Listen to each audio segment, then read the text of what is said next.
Bueno, buenas tardes a todos, gracias por la asistencia.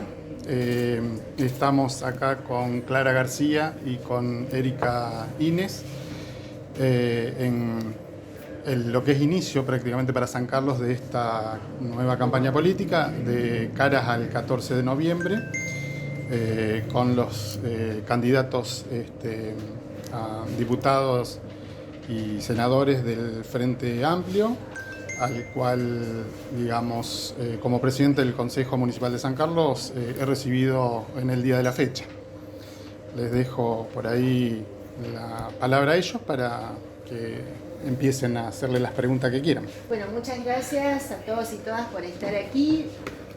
Iniciar diciéndoles que estoy realmente muy contenta de estar aquí nuevamente en San Carlos Centro, una ciudad a la cual he venido en numerosas oportunidades años atrás, acompañando a Miguel Lifchit cuando era gobernador, y ahora en campaña, ¿verdad? Junto a Erika Ines estamos conformando la lista al Senado de la Nación por el Frente Amplio Progresista, la lista que también tiene a Mónica Fein encabezando diputados y diputadas, y estamos con toda nuestra mayor energía puesta al 14 de noviembre, porque entendemos que el Congreso de la Nación necesita gente que defienda a los santafesinos, a las santafesinas, que defienda nuestro trabajo, que defienda ese orgullo de ser de aquí de Santa Fe.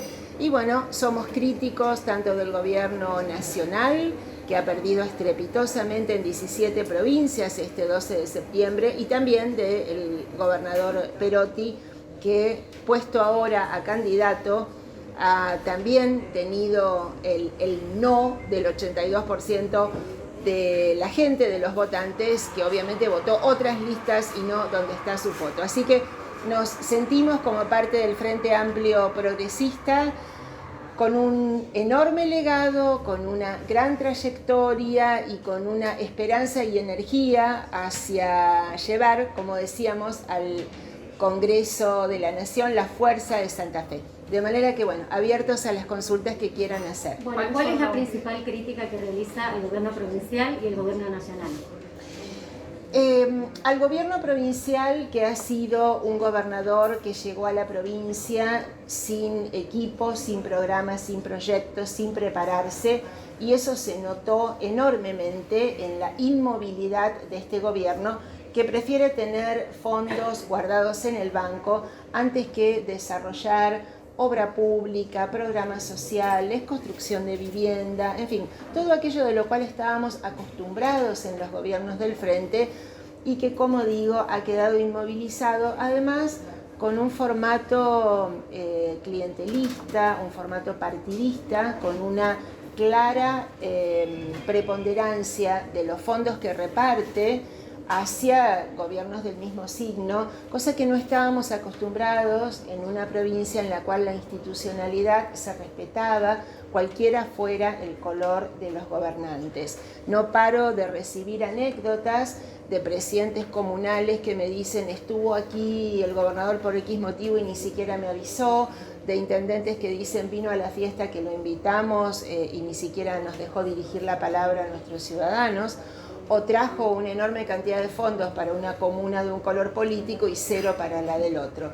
Creo que eso es un retroceso institucional de nuestra provincia que tenemos que mejorar. Y a nivel nacional, bueno, el kirchnerismo es un gobierno que no es transparente, no atiende al diálogo político, de hecho es un gobierno que considera enemigos a sus adversarios, y además ha sido muy ineficiente en los temas más sentidos de la gente, en el empleo, en la inflación, en la inseguridad. Creo que por uno u otro motivo la gente le ha dicho que no a estos dos gobiernos en septiembre. ¿Y cuáles son los proyectos en cuanto a eso que tienen ustedes pensados? Bueno, son tantos porque conocemos tanto la provincia y la hemos recorrido, así que sentimos que nuestros equipos tienen proyectos de los temas que fueran. Yo siempre digo que hay uno que para mí es crucial, que es no aprobar el presupuesto de la Nación si no se salda la deuda que la Nación tiene con Santa Fe por un fallo de la Corte, porque eso tiene muchas simbologías. Primero, respetar el federalismo fiscal de un gobernador que se le animó a Cristina, que se le animó a la Corte Suprema y que obtuvo un resultado en favor de Santa Fe. Segundo, porque cuando eso se cobre va a ser obra pública para nuestra provincia y mano de obra genuina. Creo que si un proyecto tenemos que defender y llevar a la nación es que basta de planes clientelales que lo único que hacen es dar unos pesos a la gente en función de tenerla lamentablemente agarrada, sino generar trabajo genuino. Me parece que por allí pasa la mayor cantidad de proyectos. Si vos me decís cuál es, defender nuestra hidrovía para que los costos de nuestros productores sean menores, dar marcha atrás a una ley de biocombustibles que perjudica a nuestra industria agropecuaria, a nuestra bioeconomía y que beneficia a las petroleras, dar marcha atrás en el cese a la exportación de carnes que disminuye trabajo genuino del campo y de la industria frigorífica. O sea que bueno, hay enorme cantidad de cosas para hacer defendiendo a Santa Fe. Ni que te digo de planes de vivienda o de subsidios para el transporte, donde estamos siendo ciudadanos de primera y de segunda entre Buenos Aires y nosotros. Hoy esa deuda alcanza los 140.000 millones de pesos actualizada. Esto lo había gestionado oportunamente Hermes Wiener, y después el fallo de la Corte Suprema restituye el 15% en la gestión de su marido, de Lifchitz. La pregunta es, ¿y si la Nación ofrece saldar esa deuda con obras públicas, tampoco aprobarían el presupuesto? Bueno, sean obras o sean dinero, pero tienen que ser por encima de lo que ya nos corresponde, porque digo, a Santa Fe le corresponderían enorme cantidad de obras que igual se están haciendo en otras provincias, y además de eso, que te paguen la deuda. Lo que pasa es que cada vez que han intentado hacerlo, fíjate que eran pagos en pesos, antes que fuera la estampida del dólar en el gobierno de Macri, imagínense que eso se hubiera licuado. Ahora están proponiendo con una tasa que es mucho menor a la inflación, con lo cual más tiempo pasa sin que cerremos esto, y el día que se ponga la firma, ese monto va a valer cada vez menos. Hubo una figura eclipsante dentro del Frente Progresista que ha sido Miguel, que ha sido su marido. En las últimas contiendas electorales, el electorado de la provincia se dividía por 3. Con pequeñas diferencias, pero siempre en los últimos años, tercios. Siempre el Frente Progresista llegó a mantener el poder. En las últimas contiendas electorales no fue así, quedó el Frente Amplio Progresista un poco preso de esta grieta a nivel nacional. Sí, ¿Cuál es la crítica que ustedes se hacen, o por qué no se ha llegado a captar el electorado como en otras oportunidades?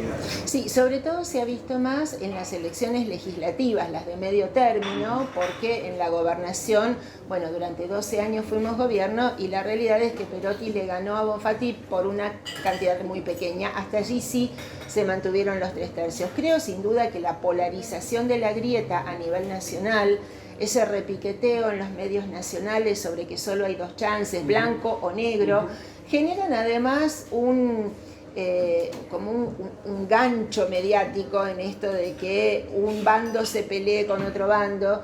Ahora, puede ser, como digo, un gancho electoralista, pero le hace mucho daño a la construcción de la democracia que viene después. Porque digo, si en las campañas el objetivo de un espacio político es pulverizar y destruir al adversario, al cual en general se lo considera además como un enemigo más que un adversario, es muy difícil después sentarse a la mesa con seriedad para ver los temas de futuro. No escapo a tu pregunta. Nosotros hemos tenido este último año 2 pérdidas enormes. Primero la de Hermes Wiener, que ya venía, en fin, arrastrando una enfermedad que terminó llevando su vida, y sorpresivamente la muerte de Miguel. Sin duda que eran nuestras 2 figuras políticas de proyección nacional y en quienes teníamos nuestras expectativas enormes. Miguel era el candidato natural del Frente Progresista y era además un ordenador en política hacia adentro y hacia afuera, y su ausencia trajo una reconfiguración. Parte del radicalismo siguió una línea de orden nacional, pero bueno, otra gran parte, como los radicales libres, están aquí y hemos sumado un nuevo partido como Igualdad y Participación, y se mantuvieron todos los otros partidos. Hoy hicimos casi toda la gira con la gente del PDP. ¿Que es difícil saltar la grieta? Lo es. pero nosotros estamos convencidos, como opositores al kirchnerismo, que somos una oposición, no solo que grita y vocifera o que se saca fotos así un poco tramposas, sino que somos una oposición de construcción, de gestión pública. Clara, ¿qué se puede hacer en materia de seguridad desde lo que es el Senado, de la Cámara de Diputados, senadores, teniendo en cuenta que más allá de la cuestión de provincia, localidades chicas como nosotros, que siempre nos jactamos de ser localidades seguras, estamos teniendo en este último tiempo hechos que a nosotros nos sorprenden muchísimo? Y cuando por ahí uno le consulta a los actores locales, dicen no nos corresponde, le corresponde la seguridad a la provincia. ¿Qué se puede hacer desde Cámara de Diputados y Senadores? Primero, reflexionar que la seguridad es un tema muy complejo y que aquella frase mágica de la paz y el orden, con la cual mucha gente se ilusionó porque el tema era muy sensible, demostró que atrás no tenía ni un programa, ni un equipo, ni un proyecto. Hay delitos que tiene que prevenir y en todo caso perseguir la provincia, y hay otros que tiene que hacerla la nación, que son federales. De hecho, el narcotráfico, el delito más violento, más complejo, de un entramado criminal más duro, pertenece a la nación que siempre nos ha dejado, en fin, casi de lado. A veces pienso si no ha sido una estrategia esto de dejar a Santa Fe librada a su suerte. ¿Qué se puede hacer desde el Senado de la Nación? A tu pregunta, primero, hacer leyes que hagan justa la distribución de los agentes federales y de las inversiones en seguridad, porque de poco sirve que larguen así cinematográficamente en un desembarco 500 gendarmes dentro de una ciudad como Rosario, sin plan, sin conocimiento del terreno y del delito, porque la gendarmería está preparada para defender las fronteras. Entonces yo te digo, una ley que sea objetiva. Si tenés, como en nuestro caso, rutas nacionales que conectan países limítrofes, Bolivia y Paraguay en este caso, con puertos, gendarmería. Si tenés 800 kilómetros de ribera, como en nuestro caso, con puertos y con delito también en ese tránsito de mercaderías, prefectura. Si tenés delito complejo como narcotráfico, Policía Federal y Justicia Federal para investigación de esas redes criminales y para seguimiento.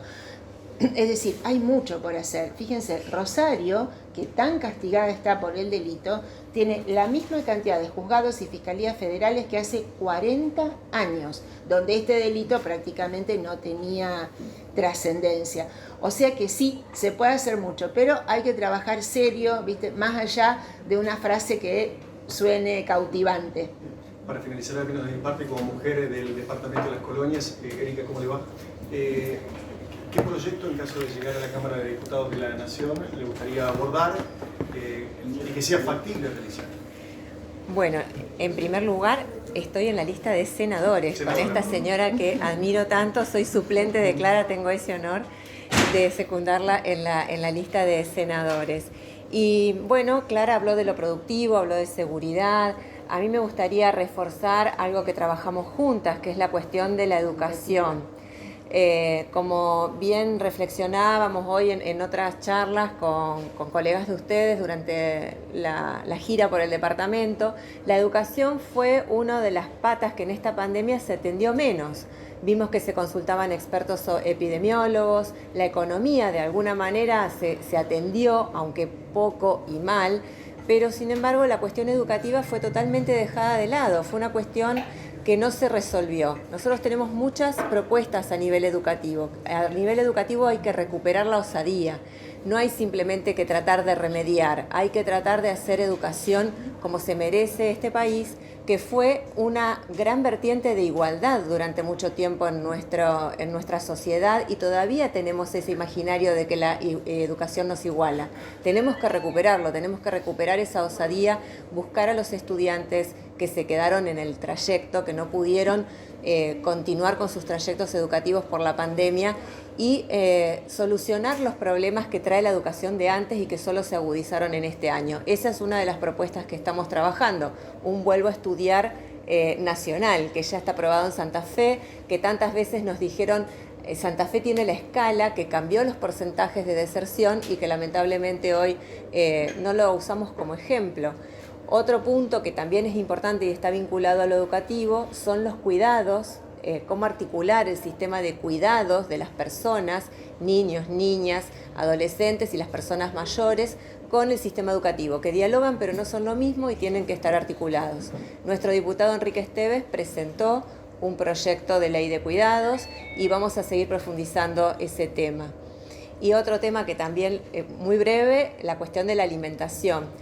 La alimentación que da el Estado a través de las escuelas o a través de las ONG no puede ser bolsones de alimentos secos. Tiene que tener una mirada de alimentación pública, de gobernanza de cercanías, tiene que tener la mirada de los beneficiarios. Pensemos cuántas personas solo se alimentan en las escuelas, cuántos niños, niñas están haciendo sus hábitos alimentarios, sus recuerdos de comidas en estos ámbitos públicos. Bueno, tiene que ser alimentación de buena calidad, que no solo va a mejorar esto, sino que además va a hacer trabajar nuestras pymes alimentarias y va a retroalimentar el sistema productivo. Bueno, de hecho, hablando con los docentes y con representantes del sistema de educación pública, hubo mucha repercusión porque en el marco de la pandemia, o sea, se lanzó toda la educación virtual, pero la provincia no estaba preparada para ello.